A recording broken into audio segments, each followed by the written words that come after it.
가운데 누가 먼저 올라가서 가나안 족속과 싸우리이까? 여호와께서 이르시되 유다가 올라갈지니라. 보라, 내가 이 땅을 그의 손에 넘겨주었노라 하시니라.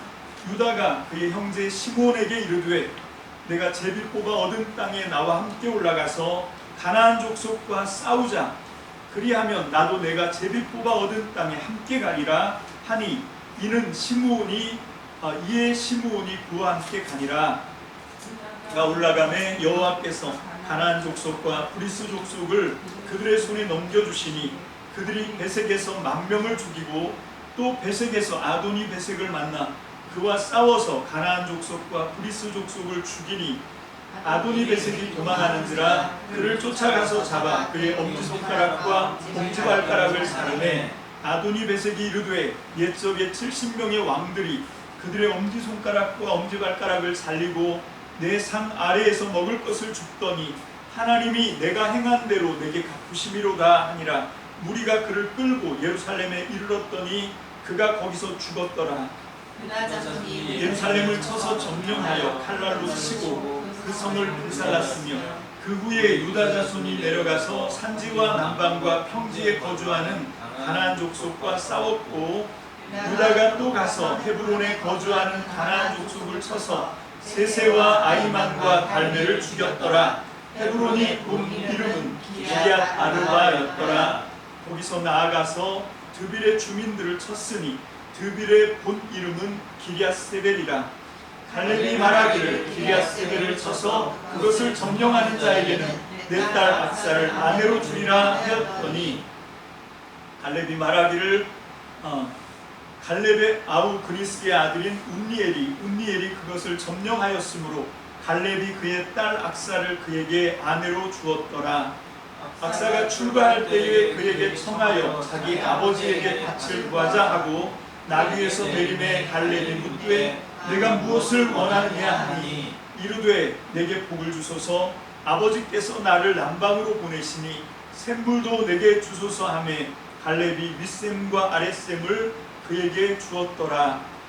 그의 장인은 겐사람이라. 그의 자손이 유다 자손과 함께 종려나무 성읍에 올라가서 아란 남방의 유다 황무지에 이르러 그 백성 중에 거주하니 유다가 그의 형제 시므온과 함께 가서 스밧에 거주하는 가나안 족속을 쳐서 그곳을 진멸하였으므로 그 성읍의 이름을 호르마라 하니라. 유다가 또 가삼 및 그 지역과 아스글론 및 그 지역과 에그론 및 그 지역을 점령하였고 여호와께서 유다와 함께 계셨으므로 그가 산지 주민을 쫓아내었으나 골짜기의 주민들은 철병거가 있으므로 그들을 쫓아내지 못하였으며 그들이 모세가 명한 대로 헤브론을 갈렙에게 주었더니 그가 거기서 아낙의 세 아들을 쫓아내었고 베냐민 자손은 예루살렘에 거주하는 여부수 족속을 쫓아내지 못하였으므로 여부수 족속이 베냐민 자손과 함께 오늘까지 예루살렘에 거주하니라. 요셉 가문도 베델을 치러 올라가니 여호와께서 그와 함께 하시니라. 요셉 가문이 베델을 정탐하게 하였는데 그 성읍의 본 이름은 루스라. 정탐꾼들이 그 성읍에서 한 사람이 나온 것을 보고 그에게 이르되 청하노니 이 성읍의 입구를 우리에게 보이라. 그리하면 우리가 내게 선대하리라 하매 그 사람이 성읍의 입구를 가리킨지라. 이에 그들이 칼날로 그 성읍을 쳤으되 오직 그 사람과 그의 가족을 놓아 보내매 그 사람이 햇사람들의 땅에 가서 성읍을 건축하고 그것의 이름을 루스라 하였더니 오늘까지 그곳의 이름이 되니라. 므낫세가 베스안과 그에 딸린 마을들의 주민과 다낙과 그에 딸린 마을들의 주민과 돌과 그에 딸린 마을들의 주민과 이블람과 그에 딸린 마을들의 주민과 우깁도와 그에 딸린 마을들의 주민들을 쫓아내지 못하매 가나안 족속이 결심하고 그 땅에 거주하였더니 이스라엘이 강성한 후에야 가나안 족속에게 모욕을 시켰고 다 쫓아내지 아니하였더라. 에브라임이 게셀에 거주하는 가나안 족속을 쫓아내지 못하매 가나안 족속이 게셀에서 그들 중에 거주하였더라.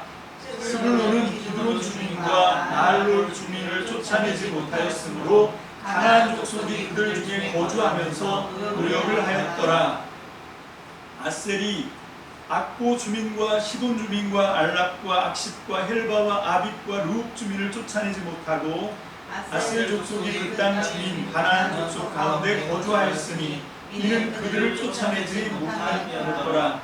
납달리는 베세메스 주민과 베다낫 주민을 쫓아내지 못하고 그 땅 주민 가나안 족속 가운데 거주하였으니 베세메스와 벳아낫 주민들이 그들에게 노역을 하였더라. 아모리 족속이 단 자손을 산지로 몰아넣고 골짜기에 내려오기를 용납하지 아니하였으며 결심하고 헤레스 산과 아얄론과 사알빔에 거주하였더니 요셉의 가문의 힘이 강성함에 아모리 족속이 마침내는 노역을 하였으며 아모리 족속의 경계는 아그라빔 길탈의 아이부터 위쪽이었더라.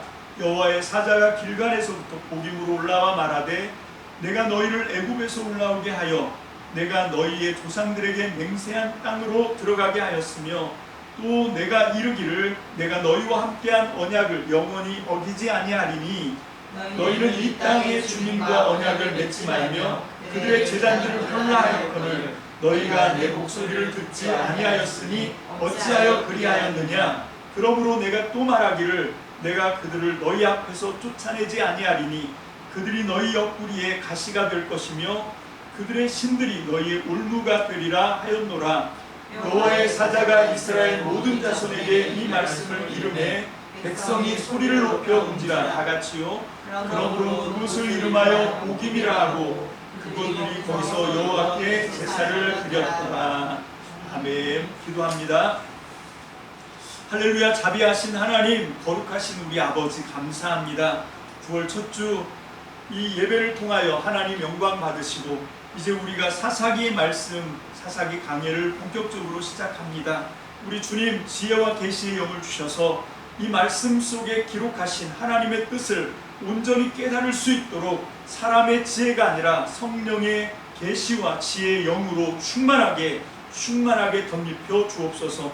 오늘 말씀 가운데 기름 부어 주셔서 하나님의 말씀을 사모하는 심령들에게 생명의 산 음성을 듣고 돌아가는 하나님의 능력의 음성을 친히 듣는 놀라운 축복도 허락하여 주옵소서. 전폭을 주님의 말씀께 의지합니다. 감사드리옵고 예수님 이름으로 축복하며 기도합니다. 아멘. 할렐루야. 아멘. 우리 이제 사사기 강해를 하는데요. 이 사사기가 어렵지가 않습니다. 그런데 사람들이 이 사사기 말씀을 여는 열쇠는요, 1장 1절에서 3장 6절 그 안에 들어있어요. 서론 안에 들어있습니다. 이게 거의 모든 성경이 그래요. 성경은 그 귀납법이 아니라 연역법입니다. 먼저 이 하고자 하는 말씀, 굉장히 중요한 어떤 하나님의 뜻을 딱 던져놓고 그 다음에 이걸 풀어가는 거거든요. 여러분 창세기, 출애굽기 이렇게 해서 요한계시록까지 우리가 66권이 모여서 한 권의 성경이 됐다 이렇게 얘기하는데 그 66권은 정말 성령으로 한 책입니다. 그러니까 이 책이 66권으로 갈라져 있고 시대도 보면 굉장히 오랜 세월, 약 1600년이라고 하는 시차를 두고 성경이 기록되거든요. 그럼에도 불구하고 이거는 사람들은 그냥 성령의 감동으로 그 시대의 하나님의 뜻을 발견하고 그 삶을 살아서 그것이 성경 기록물이 되지만, 그래서 이 1600년 동안 약 40명의 그 기자들을 통해서 하나님이 이 성경을 기록하게 했는데, 그 성경이 그렇게 1600년이라고 하는 시간과 시대와 그 다음에 40명이라고 하는 그 40명도 뭐 각각 살았던 시대가 다르고 심지어는 국적도 다르고 이러거든요. 그렇게 많이 다른데도 불구하고 하나님의 성령에 감동되었다라고 하는 것은 같은 뜻인 거예요. 그렇게 한 뜻으로 하나님의 성령이 감동하셨기 때문에 이 책은 그냥 한 권의 책입니다. 성경이 어떻게 시작합니까? 태초에 하나님이 천지를 창조하시니라. 아멘. 여러분, 이게 가장 중요한 말씀이에요. 그리고 그 나머지 요한계시록까지 쭉 풀어내는 건 뭔가 하면 천지를 창조하셨다는 뜻이 무엇인지를 나머지 모든 성경이 그것을 뒷받침해서 만들어져 가고 있는 거거든요. 여러분, 그 모든 것을 뚫고 있는 것이 뭔가 하면 또 예수 그리스도이십니다.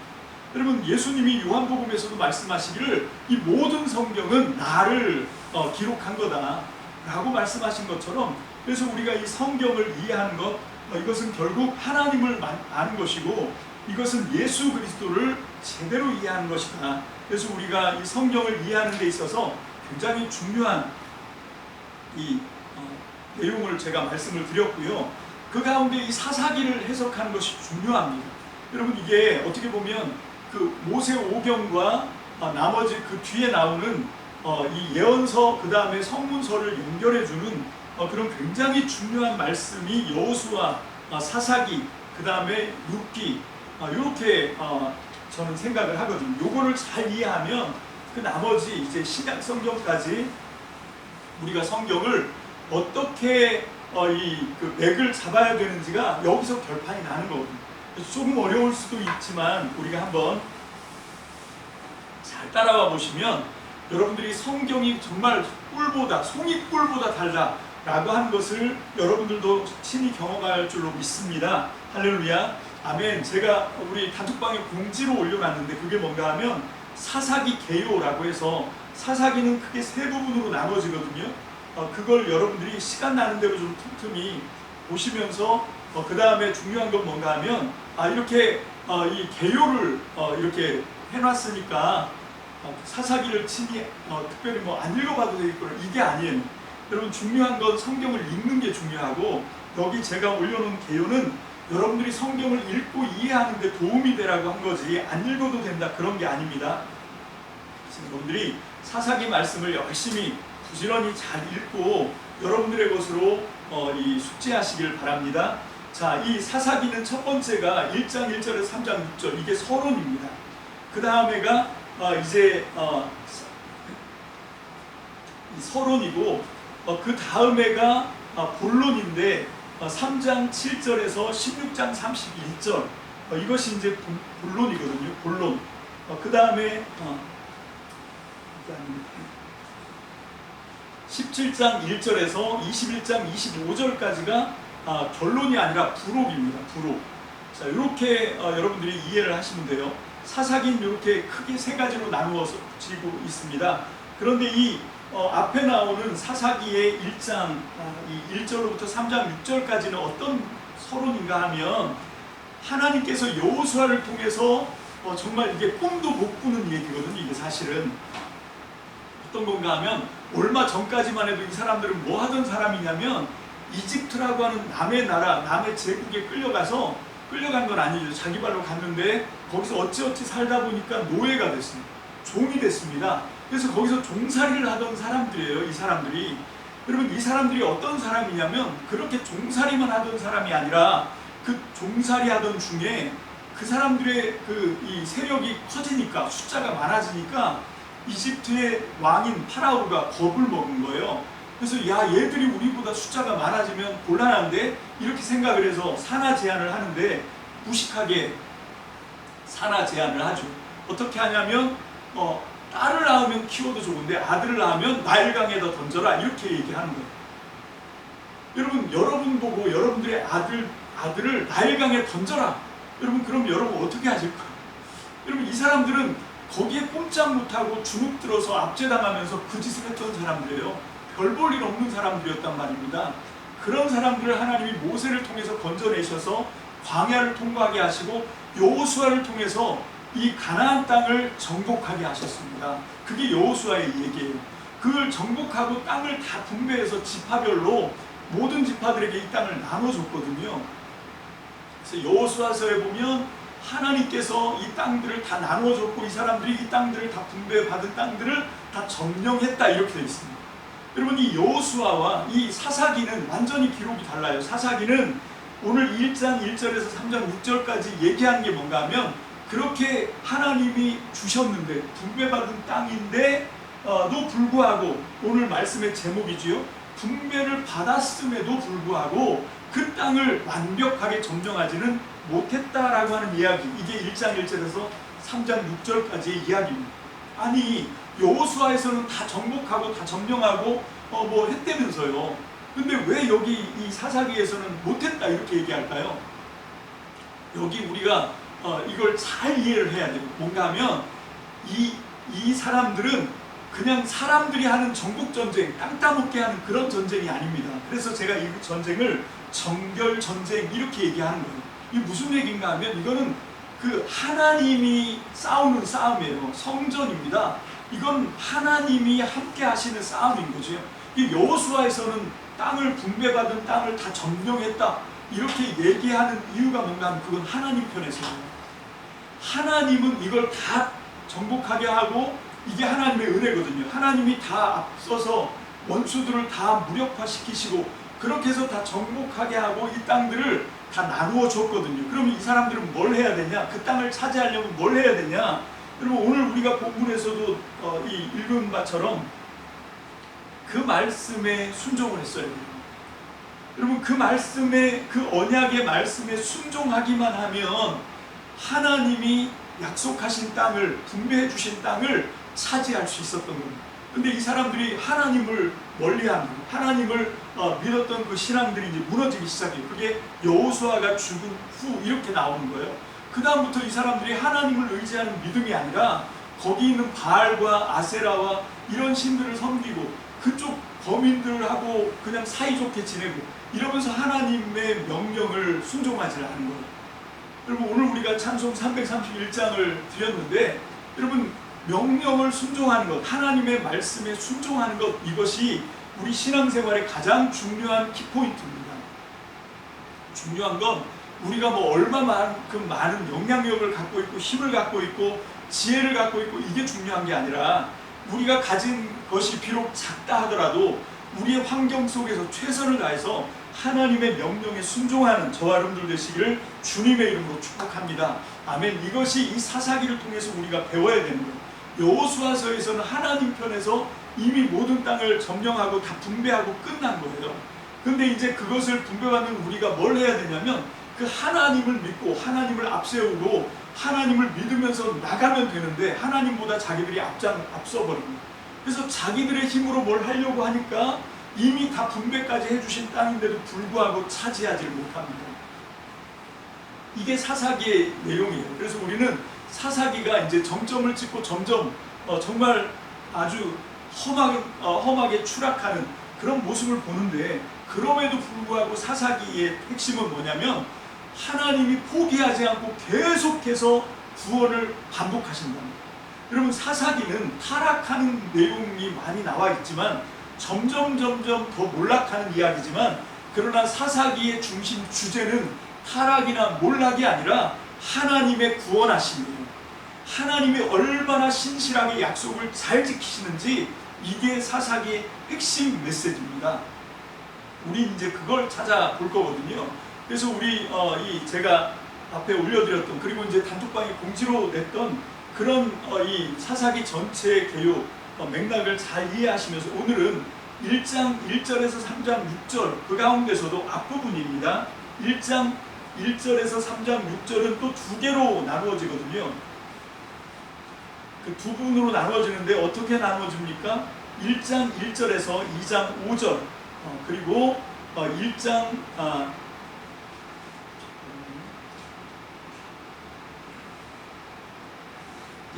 1절에서 2장 5절 그리고 2장 6절에서 3장 6절 이렇게 나누어집니다. 여러분 1장 1절에서 2장 5절의 내용은 뭐냐면 이스라엘의 정결전쟁이고요. 그 다음에 나오는 게 사사시대 형편과 하나님의 구원 이렇게 우리가 볼 수가 있습니다. 자 이제 저는 여러분들과 함께 오늘 이 1장 1절에서 2장 5절까지 이게 정결전쟁이다 라고 하는 것을 우리가 함께 살펴보기를 원하는데 요게 또 세 부분으로 나눠집니다. 1장 1절에서 2장 5절이 어떻게 세 개로 구분되냐면 1절과 2절이 첫 번째 단락이에요. 1절과 2절 거기서는 희망적인 총회가 중심입니다. 희망적인 총회. 그 다음에 1장 3절에서 36절 1장 끝까지죠. 36절까지 이게 뭔가 하면 실패한 정결전쟁이에요. 근데 이게 긍정에서부터 부정으로 가고 있습니다. 점점 상황이 안 좋아지는 상황으로 가요. 그리고 세 번째 부분이 어딘가 하면 2장 1절에서 2장 5절까지입니다. 여러분 이게 뭔가 하면 비관적인 총회예요. 앞에서는 희망적인 총회였는데 마지막 부분에서는 이제 비관적으로 끝나는. 여러분 여기서 총회라고 하는 건 뭔가 하면 이스라엘 자손 전체 모임을 얘기하는 겁니다. 여러분 12지파가 함께 모여있는 걸 얘기하는 거예요. 1장 1절에서 2절까지 한번 다 같이 읽어보겠습니다. 시작.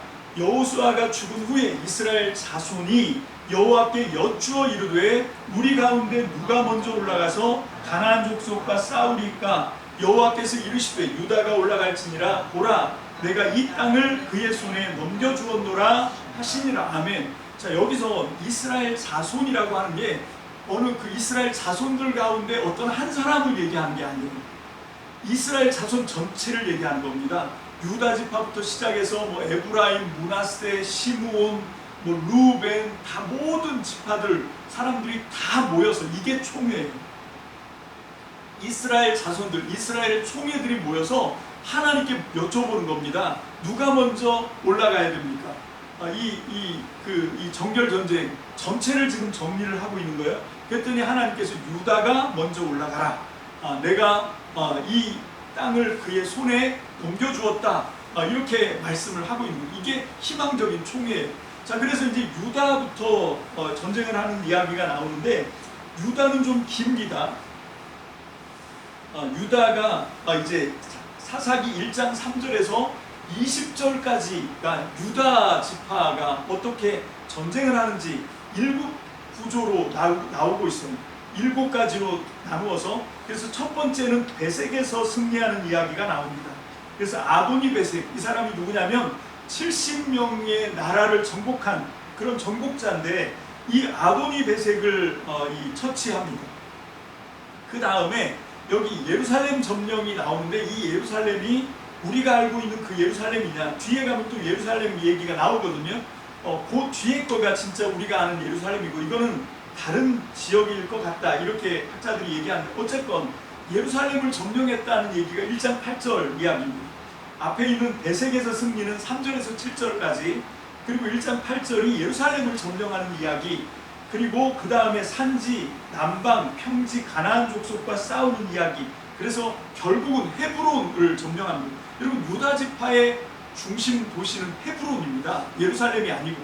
이 예루살렘은 나중에 다윗이 남 헤브론과 북 사마리아 그 어느 쪽으로도 갈 수가 없으니까 그 중간 지형인 이 아직까지 점령이 안 된 여부수 족속의 땅이었던 루스라고 하는 그 예루살렘을 점령하는 이야기가 이 열왕기 그 사무엘 하에 나옵니다. 사무엘하 5장에 가서야 그 이야기가 나오는 거거든요.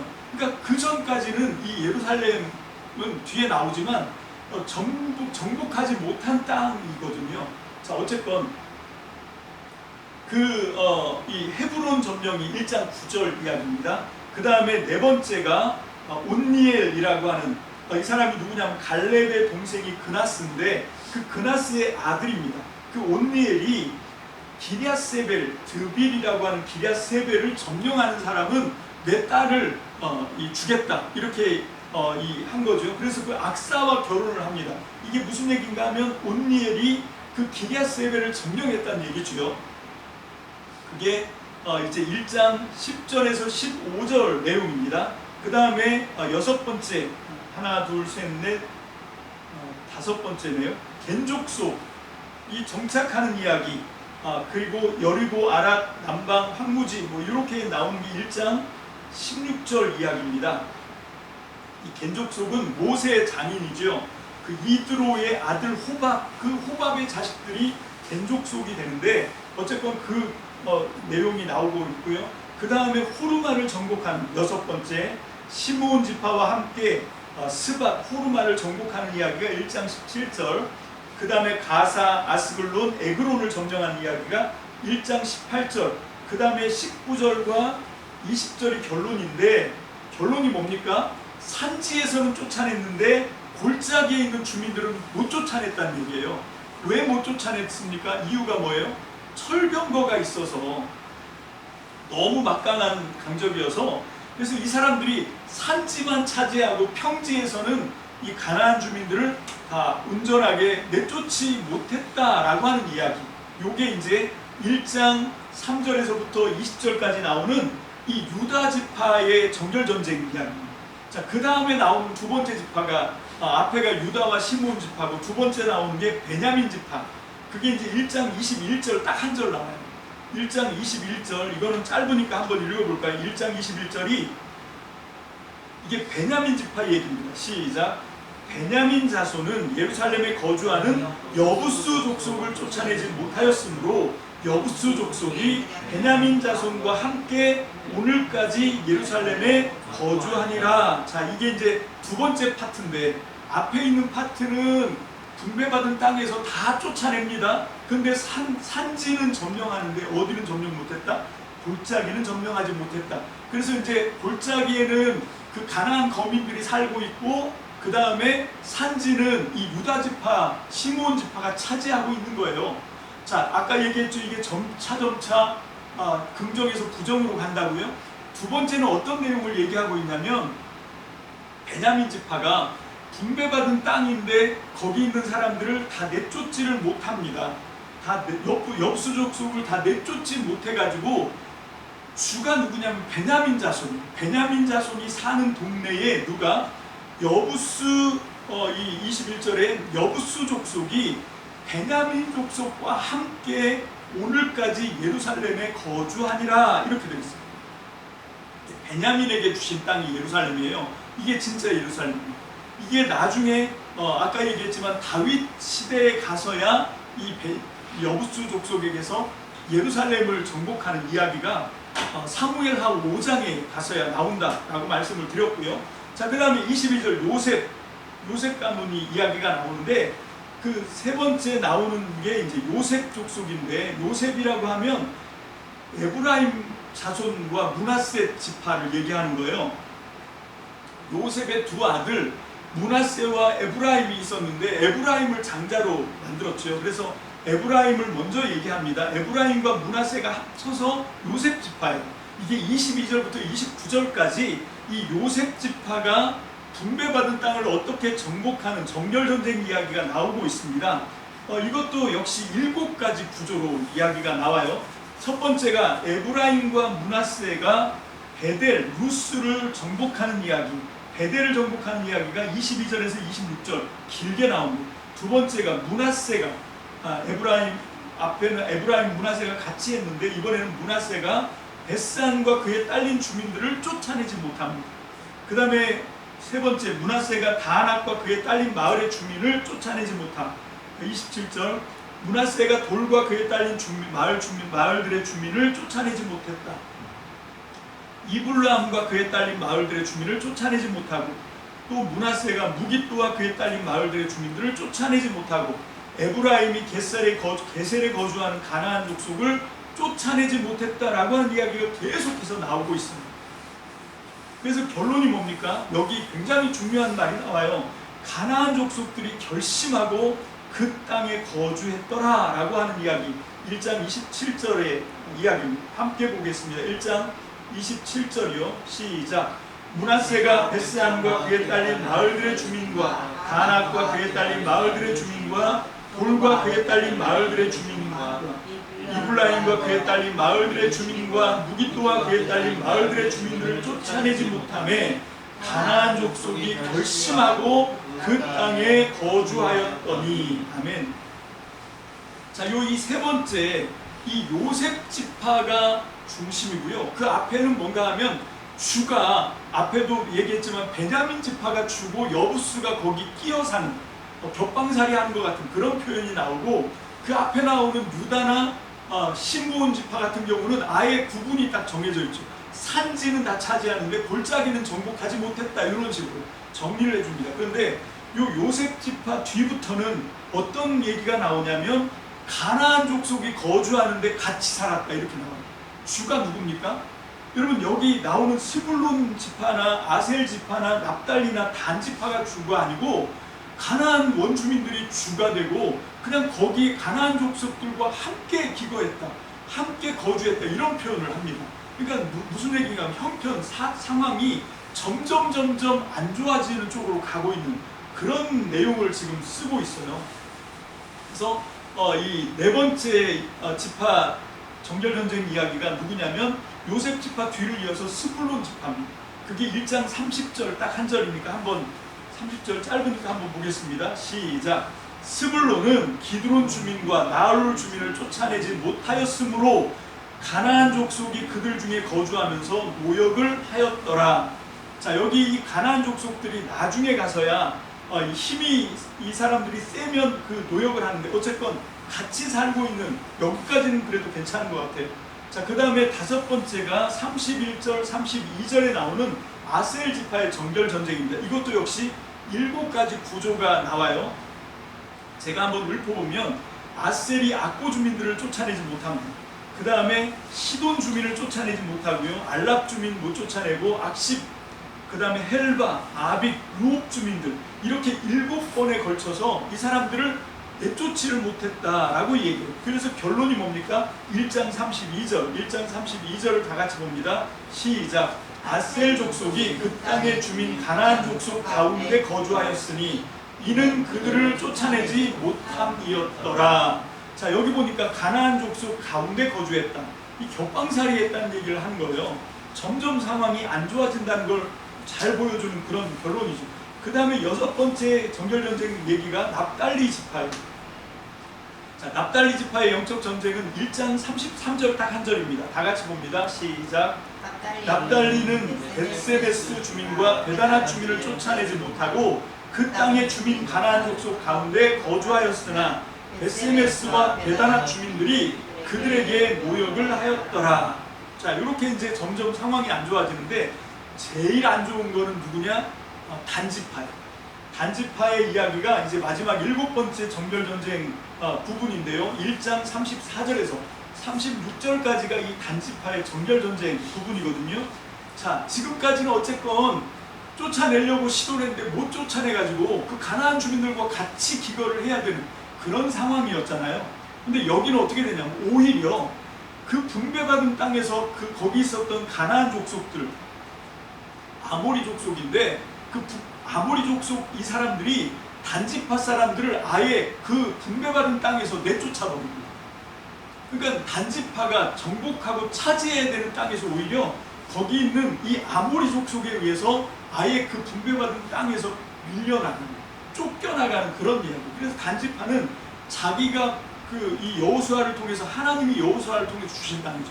하나님이 주신 분배받은 땅을 차지하지 못하고 거기서 쫓겨나서 저 북쪽 그 단 지역이라고 하는, 그 단이라고 하는 데가 있는데 그 단 지역으로 쫓겨가는 이야기, 그게 어디 나오냐? 18장에 나옵니다. 18장 1절과 29절에 보면 이 사람들이 그 하나님이 주신 땅, 분배받은 땅을 차지하지 못하고 오히려 거기 아모리 족속에게 쫓겨나가지고 다른 데 가서 터전을 잡는 그 이야기가 18장에 나오는 이야기. 그래서 이 단지파가 제일 처량합니다. 오히려 아모리 족속이 단을 산지로 몰아넣고 아모리 족속이 헤레스산, 아얄론, 사알빔 이런 데를 차지하고, 그래서 이 나중에 요셉 지파, 그러니까 이 단지파가 강성해서 노예를 삼은 게 아니라 요셉 지파가 강성해지니까 여기 있던 사람들까지 다 단지파에게 분배된 땅인데, 요셉 지파 사람들, 에브라임 지파가 거기를 차지하고 거기 있는 아모리 사람들을 노역을 시키는 그런 이야기. 그래서 아모리 족속의 경계는 아그라빔 비탈의 바위부터 위쪽까지였더라. 그래서 단지파는 갈릴리 북쪽 지역으로 쫓겨가는, 이주라고 썼는데 쫓겨가는. 그래서 사사기 18장 1절로 29절, 1절하고 29절에 보면 그 지역에 대한 명칭이 나옵니다. 단이라고 하는 걸로 이제 개명을 했더라, 이런 이야기가 나와요. 자, 그런 내용이 우리에게 있습니다. 자, 그래서 이게 이제 두 번째 이 부분이죠. 자, 첫 번째는 희망적인 총회였고, 그 다음에는 정결 전쟁의 내용인데 점점 이게 전쟁이 이 이스라엘 지파에게 좋지 않은 전환으로 흘러가는 그런 이야기입니다. 그렇게 하더니 드디어 이제 사사기 결론이죠. 2장 1절에서 5절 비관적인 총회가 펼쳐집니다. 자, 비관적인 총회가 어떻게 시작되나 2장 1절 다 같이 봅니다. 시작. 여호와의 사자가 길갈에서부터 오김으로 올라와 말하되, 여기까지요. 여호와의 사자가 왜 길갈에서 올라왔을까요? 길갈 하면 우리가 생각해야 되는 게 여호수아서 5장 13절입니다. 여호수아서 5장 13절에 보면 그 여호수아가 5장에서 요단강을 넘어갑니다. 요단강 넘어가기 전에는 뭘 보내죠? 정탐꾼을 보내요. 그래서 기생 라합을 만나죠. 그래서 기생 라합이 빨간 줄을 들이우고, 그래서 그 여리고가 무너질 때 그 집과 그 가문 사람들만 살게 되는 거, 이런 내용의 이야기가 쭉 나오고 나서 5장에 가서 드디어 여호수아와 이스라엘 자손이 요단강을 가르고 넘어갑니다. 넘어간 다음에 처음으로 만난 사람이 있는데 그게 누구냐? 여호와의 군대 장관이라고 하는 여호와의 천사를 만나요. 여러분, 길갈에서 만났습니다. 그래서 여호와의 천사가 칼을 뽑아들고 있는 그 장면, 그게 이제 여호수아가 이스라엘 자손이 거기 길갈에서 이 천사를 만났거든요. 그 천사가 지금 복임으로 올라온 거예요. 그 길갈에 있던 천사가 복임으로 올라와서 이스라엘 자손을 만나는 이야기, 이게 2장 1절 이야기. 복임으로 올라와 말하되, 내가 너희를 애굽에서 올라오게 하여 내가 너희의 조상들에게 맹세한 땅으로 들어가게 하였습니다. 여기서 내가는 누구냐면 하나님이에요. 이건 사자니까 하나님께서 하신 말씀을 대신 전달하는 겁니다. 그 애굽 이집트에서 너희를 올라오게 하고 맹세한 땅, 하나님이 약속한 그 언약의 땅을 이제 주었는데, 그래서 거기 가면 내가 이르기를 내가 너희와 함께한 언약을 영원히 어기지 않겠다. 하나님은 그 언약을 충실하게 지키겠다. 나는 하나님은 그렇게 지켰는데, 2절에 보면 너희는 이 땅 주민과 언약을 맺지 말고, 이 하나님이 언약 속에서 주신 말씀이죠. 나 외에 다른 신을 너희 앞에 두지 마라. 이게 무슨 얘기인가 하면 2절에 이 땅의 주민과 언약을 맺지 말라는 얘기를 하는 거예요. 자, 그 다음에 그들의 제단을 헐어라 이렇게 했는데 너희가 내 목소리를 듣지 않았다. 불순종했다. 왜 나랑 언약을 지켰는데, 나는 충실한데, 나는 잘 지키는데 왜 너네는 약속을 안 지켜? 라고 얘기하는 거예요. 이 사람들이 약속을 안 지켜서 그 결과가 어떻게 되냐. 3절입니다. 다 같이 봅니다. 시작. 그러므로 내가 또 말하기를 내가 그들을 너희 앞에서 쫓아내지 아니하리니 그들이 너희 옆구리에 가시가 될 것이며 그들의 신들이 너희에게 올무가 되리라 하였노라. 지금 이 사람들이 가나안 땅에 있는 거민들, 그 원주민들을 쫓아내지 못한 이유가 뭐라고요? 하나님이 안 쫓아내기로 작정했다는 거예요. 그 이유는 뭡니까? 얘들이 나랑 맺은 언약, 약속을 안 지켜. 약속을 안 지켜서 내가 쫓아내준다고 약속을 했었는데, 그 약속의 조건이 뭔가 하면 너희가 내 앞에서 내게 충성하고 언약을 신실하게 지키면 나는 너희의 하나님이 되고 너희를 지켜 보호하고, 이 약속이에요. 근데 너희가 나를 하나님으로 인정 안 해. 그 얘기는 무슨 얘기냐? 나랑 맺은 언약을 우습게 생각하고 그 땅 주민들하고 언약을 맺고 그 땅 주민들이 믿는 신당을 헐으라 그랬는데 헐기는커녕 그 제단을 허는 게 아니라 그 앞에서 절하고 그 신들을 섬기고. 여러분, 이게 지금 하나님이 이스라엘 자손들에게 책망하시는 거예요. 그래서 그 결과로 내가 너희 앞에서 이 가나안 거민들을 안 쫓아낼 거예요. 그래서 이 사람들하고 같이 동거를 하는 거예요. 근데 이 사람들의 존재가 어떤 존재냐? 너희 옆구리에 가시고 그 다음에 너희의 올무다라고 이야기합니다. 여러분, 이 가시가 있으면 얼마나 불편하겠어요, 그죠? 옆구리에 가시고 그들의 신들이 너희의 올무가 된다. 여러분, 이 올무가 뭐죠? 올무가 뭐냐면 사냥 도구인데, 짐승들 잡을 때 이게 철사 같은 걸로 단단한 끈 같은 걸로 이렇게 올무를 매놓거든요. 이렇게 설치를 해놓으면 거기 올무에 딱 걸리잖아요. 그러면 이 짐승들이 당황하니까 계속 앞으로만 나가려고 합니다. 그럴수록 이 줄이 점점점 조여오죠. 그래서 강원도 제가 출신인데 강원도에서 올무를 많이 놔서 산토끼도 잡아보고, 잡으면 조금만 있다가 가면 뭐 죽어 있는 거는 기본이고요. 가서 보면 철사가 살 속으로 얼마나 깊이 파고 들어가는지 거의 목이 끊어질 정도로 이게 철사가 파고 들어가요. 그 정도로 이 올무가 무서운 거거든요. 여러분, 이 너희가 헐지하는 그 제단의 그 신들이 너희에게 올무가 된다는 거예요. 너희 옆구리에 가시가 된다는 거예요. 이게 지금 이 사람들이 이 가나안 땅, 하나님이 약속으로 주신 땅에서 겪어야 되는 상황이 된 거죠. 근데 그 원인이 뭡니까? 불순종 때문이었다는 거예요. 하나님과의 언약에 충성하지 않아서 그랬다는 거예요. 자, 그렇게 이제 선포를 하니까 이 말을 들은 이스라엘 자손 총회가 어떻게 합니까? 4절 다 같이 봅니다. 시작. 여호와의 사자가 이스라엘 모든 자손에게 이 말씀을 이르매 백성이 소리를 높여 운지라. 통곡을 하는 거예요. 그래서 그곳 이름을 보김이라고, 보김이라는 뜻이 뭐냐면 우는 사람이라는 뜻이에요. 그래서 거기서 울었다라고 해서 그 땅 이름을 보김이라고 하는 그 이름을 했다는 거죠. 자, 그래서 우는 자들이라고 하고 그 다음에 거기서 이제 하나님께 제사를 드렸다라고 하고 이제 2장 5절에서 끝나거든요. 자, 이게 우리가 읽은 이 본문의 내용을 이제 다 봤고, 여기서 그러면 오늘 저와 여러분들이 여기서 어떻게 하나님의 음성을 어떻게 알아들어야 할까요? 여러분, 제가 질문 하나를 여러분과 함께 하려고 합니다. 왜 이렇게 하나님과의 언약을 맺었는데 하나님과 언약을 맺은 이스라엘 백성들은 왜 이렇게 고단할까요? 정말로 고단한 인생을 살아요. 지금부터는. 왜 이렇게 고단할까요? 그 이유가 뭘까? 물론 아까 나오지요. 하나님과의 언약을 불순종해서 하나님의 언약에 충성을 다했으면 이런 일을 안 당해도 되는데 언약에 불순종해서 그런 이 고통을 자초했다, 뭐 이렇게도 얘기할 수 있어요. 근데 뒤집어서 얘기하면 하나님이 좀 쉽게 해서 편하게 좀 해주지, 우리가 다른 이 세상에 많은 종교들이 있는데 그 종교를 믿는 사람들이 그 믿음을 갖는 이유가 뭡니까? 너무 힘드니까 좀 위로를 얻으려고 하는 거 아니에요.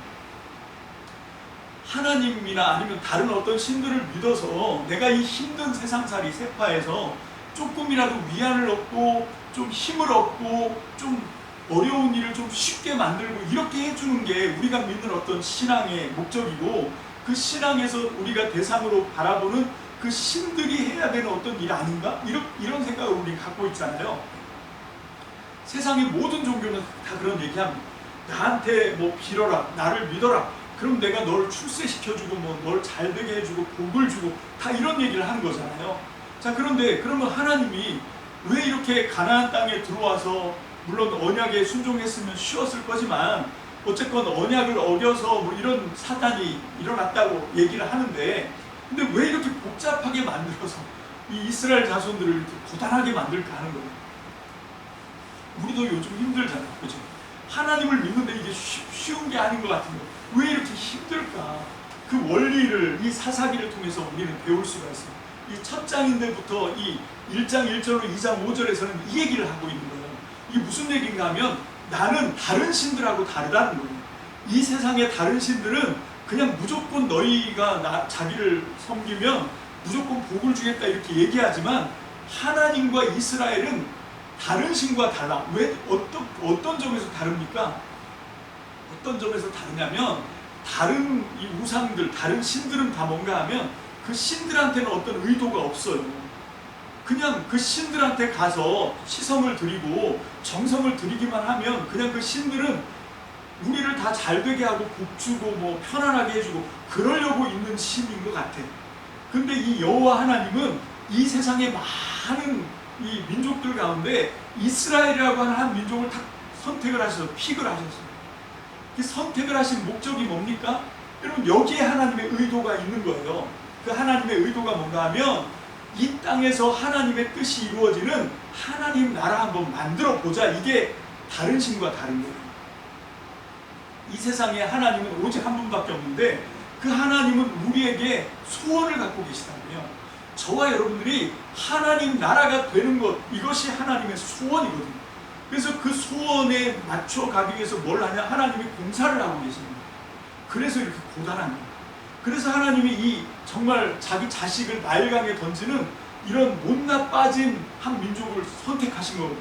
그래서 너희가 내 말만 잘 들으면, 언약에 충성만 하면 내가 너희를 가장 으뜸이 되는 그런 세상의 가장 높은 그런 경제의 민족으로 만들어 주겠다고 약속을 했거든요. 너희가 제사장 나라만 되면 내가 너희를 들어서 높여주겠다고 약속을 했어요. 근데 이 약속을 못 지키는 거죠. 우리 마찬가지입니다. 여러분, 우리가 신앙생활 하는 데서도 우리가 놓치고 있는 게 뭔가 하면 하나님이 우리를 향해서 뭘 갖고 있다? 소원을 갖고 있다는 걸 놓치는 거예요. 하나님이 우리를 이 땅에서 살아가는 하나님의 얼굴이 되길 원하는, 보이지 않는 하나님의 보여지는 어떤 그런 모습으로 우리가 살아가길 원하신, 그게 하나님이 우리를 향하여 거는 기대예요. 그게 언약에 충실한 백성이란 뜻이거든요. 그럼 이게 갈라디아서 우리 최근에 공부를 했는데 갈라디아서 5장에 보면 성령의 9가지 열매가 나오거든요.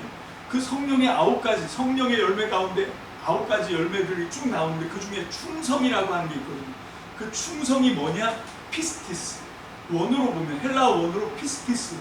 다른 성경에서 여기를 빼고 나머지에서는, 다른 신약 성경에서는 이 피스티스를 전부 뭘로 바꾼지 아세요? 믿음, 피스티스. 근데 이 갈라디아에서만큼은 이 피스티스를 충성으로 바꾼 거예요. 믿음이 뭐냐? 하나님을 믿는다는 게 뭐냐? 하나님에게 뭘 하는 거예요? 충성하는 거예요. 하나님도 충성하셨거든요. 오늘 그 얘기예요. 2장 3절인가요? 거기 보면 2장 갈라디아서, 사사기 2장 3절, 갈라디아서 그냥 2장 2절 1절이네. 1절. 여호와의 사자가 길갈에서부터 보김으로 올라와 말하되 내가 너희를 애굽에서 올라오게 하여 내가 너희의 조상들에게 맹세한 땅으로 들어가게 하고, 그 다음에 내가 이르기를 내가 너희와 함께한 언약을 영원히 어기지 아니하리라. 자, 지금 아브라함하고 하나님이 언약을 맺으셨어요. 아브라함하고 언약을 맺으신 다음에 그게 횃불 언약이라고 창세기 15장에 나오는데, 그 언약에 하나님은 한 번도 어긋난 적이 없다는 거예요. 그 한 번도 어긋난 적이 없는 행위가 뭐냐면 이집트에서 노예 생활하던 그들을 건져낸 거예요. 홍해를 가르고, 그리고 많은 병거를 거기다 몰살을 시키고, 그러면서 만나와 메추라기와 반석을 쳐서 물을 내면서 광야 40년을 이끌어 오신 그 모든 것이 뭐냐면 하나님이 이 아브라함과 맺은 그 언약에 하나님이 뭘 한 거예요? 충성한 거라는 거예요. 난 한 번도 이 약속을 어긴 적이 없어. 그 어긴 적이 없는 그 결과물이 뭐냐? 너희가 지금 분배받은 땅을, 이 점령한 땅을 분배받은 이 상황이라는 거예요. 내가 너희를 여기까지 끌고 왔어. 그게 하나님의 충성입니다. 그 다음에 하나님은 이스라엘 백성에게 뭘 요구하는 거예요? 이 언약에 충성하라는 거예요. 나만 믿으라는 거예요. 내 말에 순종하라는 겁니다. 이게 언약이에요. 근데 이스라엘이 이걸 안 했어요. 안 하니까 지금 상황이 이렇게 어려워진 거죠. 여러분, 우리의 신앙생활도 마찬가지입니다. 우리가 어떻게 하면 우리의 신앙생활을 더 어렵지 않게, 고단하지 않게 할 수 있냐면 하나님의 언약에 눈을 떠야 돼요. 그래서 우리가 하나님과의 약속에 우리가 좀 잘 지켜 살아야 되는 거구나. 이게 믿음인 거예요. 하나님과의 약속에 충성하는 것, 그게 믿음입니다. 여러분, 물론 하나님이 모든 걸 다 은혜로 해주세요. 이제 뒤에 가서 더 자세히 살펴보겠지만, 이 모든 전쟁에서 하나님이 다 모든 것을 다 이끌고 계시는 것을 우리가 볼 수 있습니다. 중요한 건 뭔가, 우리는 그냥 그분을 신뢰하고 그분을 인정하고 그분을 따라가기만 하면 되는 겁니다. 왜 이게 안 될까요? 그게 우리를 고단하게 만드는 겁니다. 하나님이 이스라엘을 고단하게 만들었어요. 옆구리에 가시가 되게 하고 올무가 되게 하고, 이걸 통해서 하나님은 뭘 기대하는 걸까요? 하나님은 이스라엘 자손들을 이렇게 고단하게 만들어서 뭘 기대하는 겁니까? 뭘 기대하는 거죠? 우리 사사기의 주제가 뭐라고 그랬습니까? 회개하기를 기대하는 거예요. 회개하기를. 내가 지금 잘못했구나 하고 자기 잘못을 첫 번째로 인정하는 게 중요합니다. 내가 이렇게 살면 안 되는 건데 하고 인정하게 하려고 고단하게 하는 거예요. 그 다음에 두 번째로 회개를 완성하는 건, 내가 잘못했다고 하는 것, 자기 잘못을 스스로 인정하는 건 회개의 문을 여는 겁니다. 결론은 뭐냐면, 그렇게 해서 회개를 결론 짓는 게 어떤 걸까요? 돌아서는 겁니다. 내가 지금까지 잘못 달려가고 있었던 길에서 돌이켜서 하나님의 언약에 충성을 다하는 그 자리로 돌아오게 하는 거예요. 그래서 하나님은 이스라엘을 어떻게 고단하게 만드는 거예요. 오늘 저와 여러분들의 인생 가운데서도 어려운 일들이 닥칩니까? 그러면 이걸 항상 기억해야 돼요. 하나님이 나에게 거는 기대가 뭘까? 우리 참믿음 교회를 통해서 하나님이 바라시는 건 뭘까? 이걸 좀 기대하시고, 우리 가정을 통해서 하나님은 무엇을 받기를 원하시는 겁니다. 여러분, 다른 거 없습니다. 하나님의 말씀에 순종하는 거죠. 하나님의 믿음의 사람답게 정말 믿음의 충성을 다하는 거고, 그래서 하나님을 영광스럽게 하는 그 일, 그걸 우리가 해내면 하나님은 저와 여러분들에게 약속하신 모든 약속을 따라서 복을 주실 줄 믿습니다. 아멘. 우리 사사기 말씀을 통해서 이 하나님이 어떤 분이신지를 더 잘 아는 저와 여러분들 되시길 주님의 이름으로 축복합니다. 기도합시다. 할렐루야. 살아계신 주님 감사합니다. 오늘 우리가 이 사사기 첫 번째 분배를 받았음에도 라고 하는 말씀을 통해서 하나님이 어떤 분인지를 우리가 깨닫습니다. 그렇습니다. 하나님, 우리가 정말로 하나님을 잘 알지 못하고 그저 우리 자신만 생각하며 이기적으로 살았습니다.